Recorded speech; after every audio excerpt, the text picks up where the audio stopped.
today's episode of PJ and the Beard, we're going to get into a pedal. But before we do that, I'd like to ask you to consider subscribing to the channel, click on the notification bell. Your interaction with us helps us interact with great people in the industry. In this case, JHS, Ross, Zzounds. Yes, so all three of those. Yes. And the Beard's going to tell you what we have in today. Right, so this is our first look at one of the new Ross pedals, the reissue Ross pedals that JHS is involved with help bring back and stuff like that. So it's a really cool story. They did a really nice kind of overview of that story and how it came to be on the JHS JHS show. Right. That's JHS rarely show. About his own stuff. Right. So they did a nice little kind of recap, but if you're interested, go check that out. But it's kind of cool to see some of the Ross pedals coming back, and we thought, let's check out the phaser because we've been looking at uni-vibes a lot. Mm-hmm. In addition to this being a phaser, there's a little button on the side that if you pop it in, it switches to like a uni-vibe simulation, I think they said the Shinny simulation. So that's pretty cool. So we're jumping right into it. I think first we hear how it sounds. You want to give us a little idea what you're playing? 2000 Swamp Ash Special with the beards, just a glorious looking thing here. Through the Tyler JT22 with a little reverb.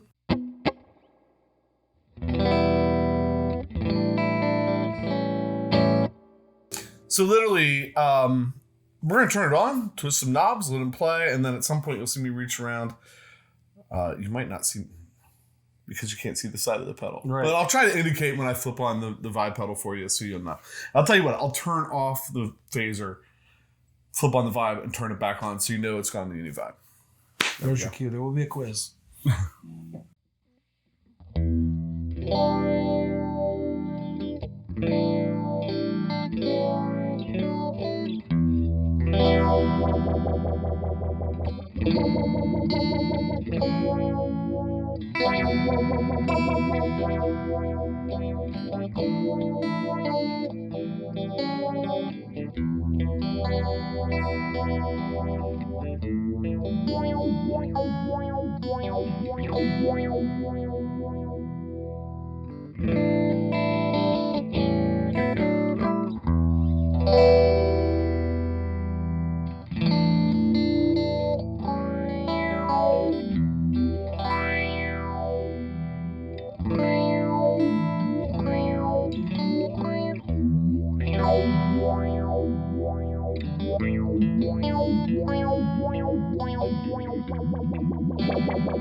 And on a more subtle note. Well, on that uni-vibe, when you got the recycle all the way up and the rate down, or it sounded very AM radio-ish. It was the rate brought hung up at the top for a long time. The rate brought the low end back. It was interesting. Phaser's really cool, and it's the right color too for a phaser, by the way. Right. I noticed that there's a lot. So on the rate, all the way left to even higher than 3/4, seemed like there wasn't tons of difference. Mm-hmm. But that last little bit, you went from like kind of medium to super fast. Right there at the last little, both of them, like there was a lot from that in that last 3/4 of the turn. At the end, it's like a spaceship whirring off into the atmosphere. So it gives you an idea of what the knobs can do. So there's a lot of stuff, and I know I could have probably, maybe there was a more a way to do that would have been easier to understand other than just spinning knobs. But you get the idea. When we do a pedal like this, we like to just sit down with it for a while and start doing some we call clips, right? So how would we use it, kind of what would we pair it with, what guitars would we use it with. I think this pedal got 6 different guitars out this evening. Right. So we have a bunch of clips. Should I start with the first one? Yeah, you probably did the purest one. Right. So for the very first clip, I grabbed the American Strat. It's a 60th anniversary Strat. And I can't remember where I landed on with the knobs. I kind of feel like the speed might have been a little higher than something you said to me when we were doing something with the phaser the other day. When you it felt like when you turn the speed up a little bit and you're playing something that's kind of fast, it helps bring those highs back in a little bit. It doesn't stay down in the trough as well. Right. So this is more of this is a short one, kind of a little funk rhythm. Clean Strat, probably number 2 with the phaser on it. Pickup selection 2 with the phaser on it. Sound a little bit like this.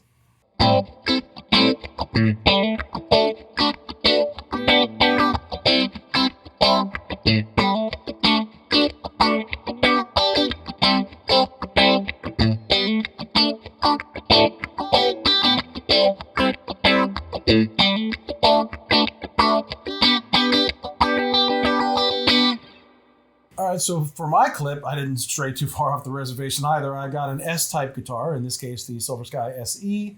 I had the Echo Tour on, and I had it in the phaser setting still. And I played something that had a little bit of choppiness and a little bit of movement in it, and this is what it sounded like.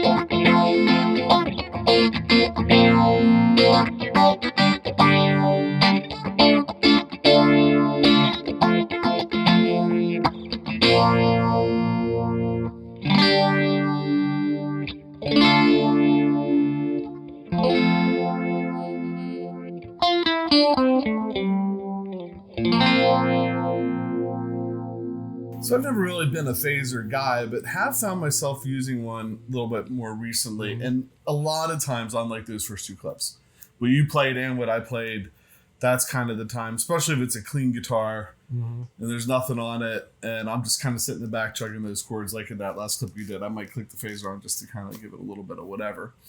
Not that for this next clip. So I actually reached down and turned the vibe on for this next clip.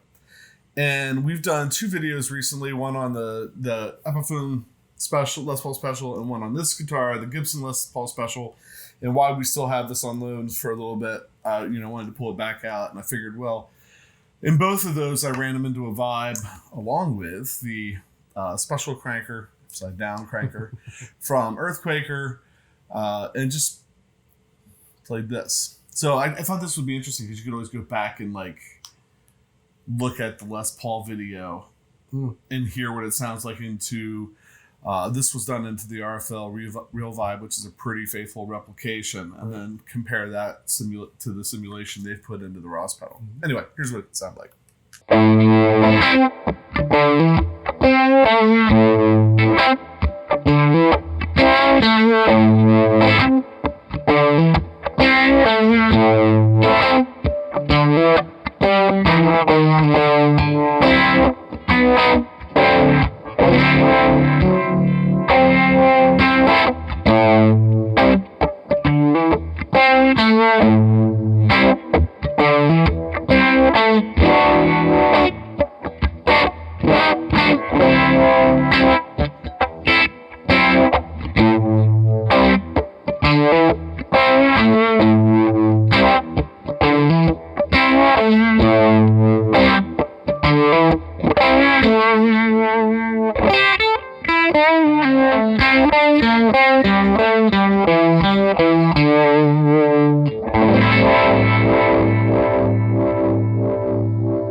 my next clip, also grabbed a guitar that's on loan. We have not shot a video on this yet. It is the PRS SE Piezo, Hollowbody Piezo.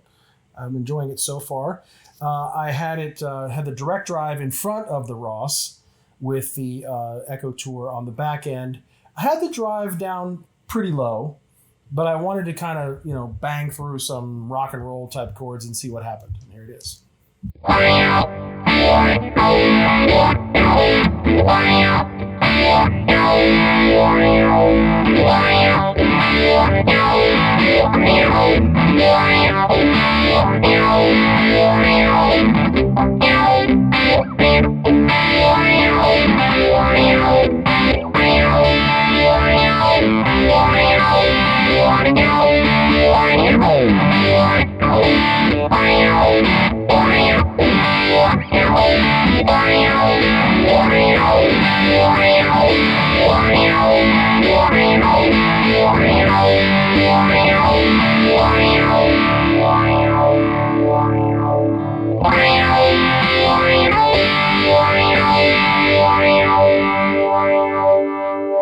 So for this next clip, whenever we do a modulation pedal like this, I am always curious, can we get kind of that Leslie sound out of it? That was our first real series we put together and one of my favorites. So I actually grabbed from, I think the last time this guitar was in heavy rotation was when we did that Leslie sound. This is a Supro Hampton.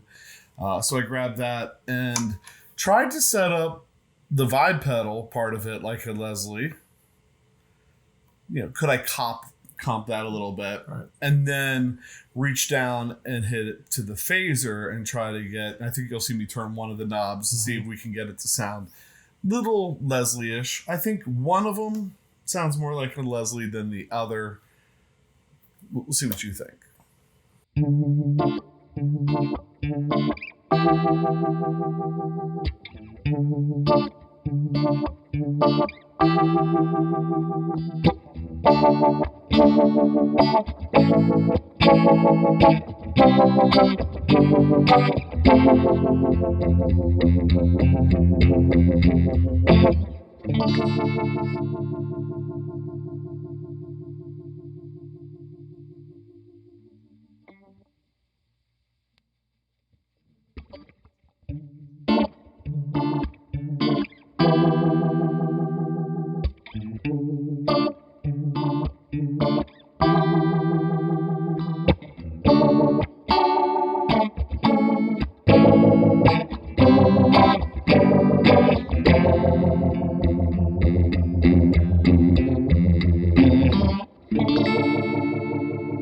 All right, for my last clip, I employed some wisdom from the lads from that pedal show. Again, not Jimi Hendrix, never learned a lot of note for note Hendrix stuff, but when we went to a vibe sound, I'm always like, I don't know what I'm looking for, but I know I'm not hearing it because we play through a clean amp, through the Tyler amp. So what they suggested was a fuzz in the front. So this is the Jim Dunlop, Joe Bonamassa mini fuzz face. And I put the tube screamer on the back end to replicate a slightly driven amp. In this case, maybe an over slightly driven amp. And I also had the DLS Echo Tour. And I tried to play a few Hendrix-esque kind of things. And I think you'll hear the motion of that in a vibe. And I really liked it. And this is what it sounded like.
phaser. Final thoughts? Here's a shocker. I liked it. I tend to say that a lot, and it sounds like we're just these, we'll never say anything negative about anything.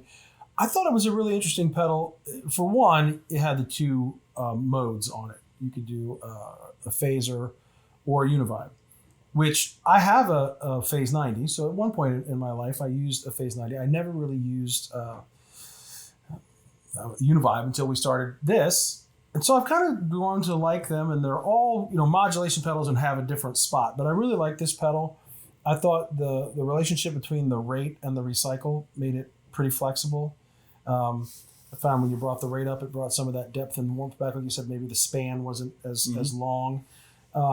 It wasn't hard to dial something up at all. Of course, it's two knobs, but I think it's a great sounding pedal. I love the color, obviously, and the box that it's in. It's just really, really well done.